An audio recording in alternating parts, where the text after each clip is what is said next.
Hey guys, welcome back to my channel. So I was actually about to take my braids out, so I figured why not record me doing it so I can show you guys how I take these braids down and then possibly wash my hair and then prep it for like me actually blow drying it and possibly straightening it tomorrow. So I'm just gonna take these braids down. These are large triangle part waist braids through the rubber band method, so I figured I'll just show you guys how I take them down. I don't think I have that many braids in my head, but there's a few, and since it's the rubber band method, it should be much, well, it is going to be a lot easier just to take them down because I have had these braids previously a couple of times. So this is how long they are.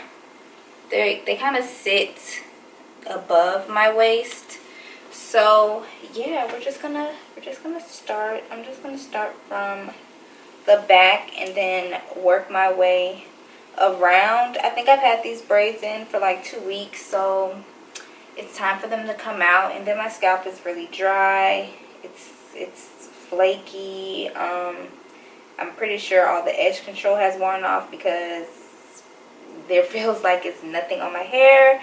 They're frizzy because I haven't been sleeping with them properly in a scarf, so like the braids are frizzy. My hair is poking out of a few of them, and it's just time for me to take them out. It's been about 2 weeks and I'm over it.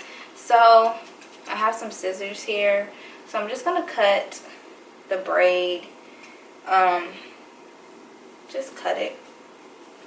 Oh no, I may need some stronger scissors. These, yeah, definitely. So I had to get some stronger scissors because these kid scissors wasn't cutting through these braids. So let's try that again. See, much better.